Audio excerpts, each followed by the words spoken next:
Salut à tous, on se retrouve pour une vidéo spécialement consacrée à l'actu du Barça. Et là, ça me fait très plaisir parce qu'on va pouvoir aujourd'hui parler du rectangle vert, alors que ces derniers temps, on parlait beaucoup des polémiques autour de Xavi ou du mercato en règle générale.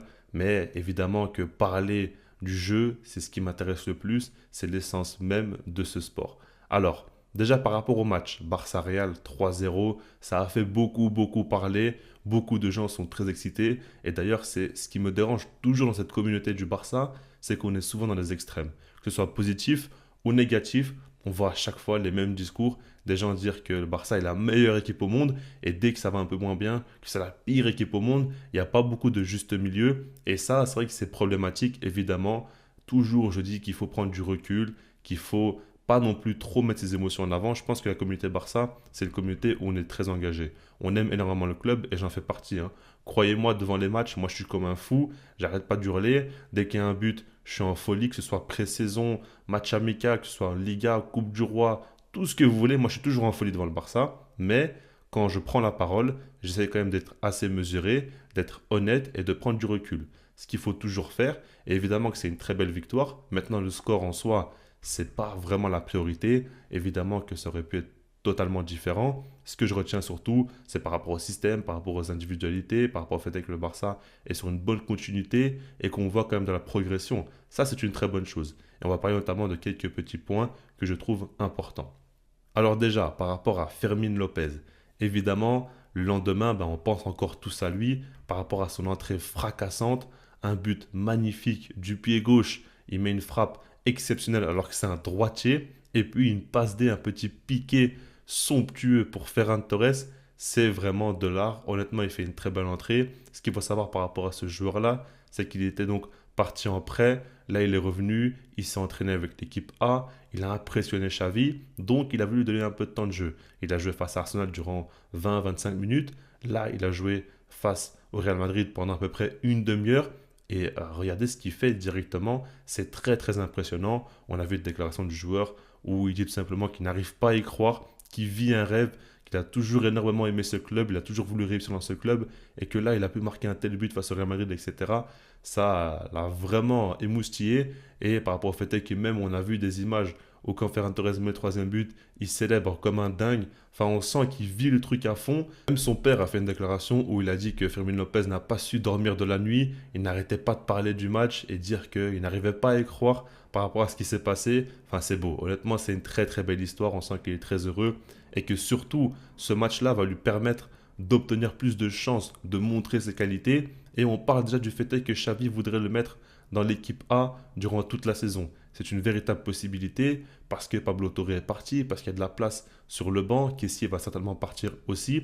Et dans ce rôle d'intérieur, pour suppléer Pedri ou Gavi, ça peut faire beaucoup de bien à l'équipe. Donc si jamais il continue comme ça peut être une très bonne chose. En tout cas, il aura certainement sa chance de montrer encore ses qualités. Maintenant, j'aimerais parler du cas de Frenkie de Jong, parce que je ne l'ai pas mentionné durant mon débrief hier soir, alors qu'il a fait véritablement un gros match. Et surtout, ce que j'ai aimé chez Frenkie de Jong déjà dans un premier temps, c'est que on a vu une belle complémentarité chez Erol Romeo, mais surtout le fait est que maintenant qu'il ne joue plus avec Busquets, il a dû beaucoup plus proposer à la création. On va dire qu'il a eu plus de responsabilités et qu'il a dû en faire plus qu'auparavant. Là, on l'a vu directement et ça lui colle très bien. Il aime beaucoup toucher le ballon et créer le jeu, c'est ce qu'il a pu faire. Mais en dehors de ça, on l'a vu un peu différemment que d'habitude parce qu'il a été très agressif, très intense dans ses duels et ça, on n'a pas l'habitude de le voir chez lui. Surtout qu'il n'arrêtait pas constamment de parler à l'arbitre, de demander des fautes, de protéger ses joueurs et ça, c'est quand même un beau visage. Parce que n'oubliez pas que De Jong fait désormais partie des quatre capitaines du Barça, il a tout simplement un autre rôle. Et avec le départ de Busquets au milieu de terrain, c'est lui qui doit récupérer ce rôle, on va dire, de leader au milieu, qui est très important au Barça. Alors évidemment, Gundogan est arrivé et il a plus d'expérience que lui, mais De Jong est plus ancien au sein du club, et c'est donc pour ça qu'il doit prendre plus d'épaisseur désormais. Donc j'ai énormément apprécié, et puis en dehors de ça, si on parle du niveau physique, on a vu qu'il est en grande forme, il a fait beaucoup d'efforts, beaucoup de courses, que ce soit défensive ou offensive, et à chaque fois, il était toujours dans le bon tempo. Et en dehors de ça, balle au pied, on a vu le Frenkie de Jong qu'on aime énormément. Je pense qu'il peut faire encore mieux. Maintenant, on n'est que en pré-saison, donc ce que je retiens, c'est que on sent un De Jong encore plus concerné, on va dire avec un rôle plus important. Ça, il en est conscient, il le montre sur le terrain. Et puis, on va voir aussi un De Jong avec plus de responsabilités, même au niveau du jeu.